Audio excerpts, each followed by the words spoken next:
Itong ampalaya ay merong anti-parasitic properties. Kaya ito ay napakagandang kainin dahil magiging gwardiya ng ating bituka. Para sa mga parasite na minsan talaga nagkakaroon tayo ng parasite sa ating bituka dahil sa mga pagkain natin, na mga pagkain na hindi ganun luto, lalo yung mga karne, yung mga isda, nagkakaroon tayo ng mga parasite sa ating bituka. At ito ang pinakagwardya. Lalo kapag ang kinakain natin ay itong ampalaya, pagkakainin natin ito ng hilaw. Alam nyo, pag natutunan nyo kumain ng hilaw, gagawin yung salad, mas maganda itong kainin at yung sustansya niya, yung pait niya, kailangan ng ating bituka yun. Kaya wag niyong isipin na mapait, hindi masarap, pero yung pait niya, yun nagbibigay sarap sa ampalaya. Sustansya ito, hindi lang bunga, lalo itong dahon. Kapag tayo'y inuubo, yung dahon niya ay ating pipigain. Ating i-steam lang ng konti, pipigain natin at ating inumin. Kaya tayo ay kumain ng ampalaya na hilaw, yung ating gigilitan lamang. Gusto ko na itong pitasin itong dahon, pero ngayon nga lang siya nagbubulaklak, namumunga. Kaya mahirap naman pitasin. Alam niyo itong dahon ng ampalaya sa mga bata na mayroong beriberi, makikita ninyo. Minsan hindi natin sukat akalain ng ating anak na baby ay magkaroon ng beriberi. Napakahusay nito kasi may nag-testimony sa akin, yung aking kaibigan, si Jenny Orsolino. Sabi niya yung kanyang anak, dito lang gumaling. Piniga lang nila na in-steam lang nila itong dahon at kinuha lang nila yung katas. 2 beses maghapon, pinainom lang yung baby niya at kinuha lang yung katas. Pagkakuha ng katas, pinainom lang sa baby, ay okay na. At dinala nga nila sa doktor yon, ngunit sabi ng doktor ay ayos na. Makakagaling talaga itong dahon ng ampalaya. Kung ano man ang inyong mga karamdaman sa dugo, ay maganda ito. Alam niyo mataas ang vitamin C nito at vitamin A.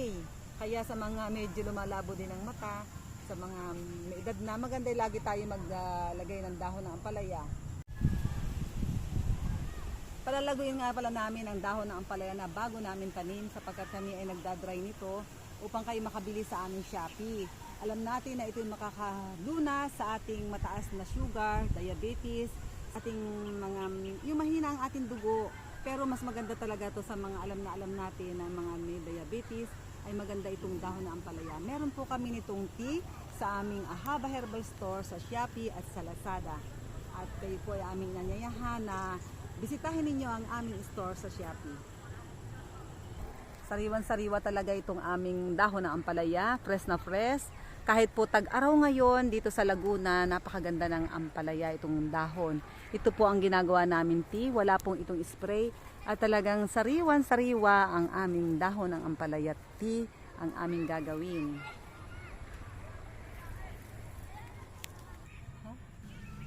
Ito sa bandang sahig ay malaki din ibinigay niya na bunga, oh. Ang laki niya ng kanyang bunga. Basta mahaba yung kanyang plastic na natin nilagay, mahaba din na ibibigay na bunga. Meron din siyang sip-sip pero okay na yan basta walang spray.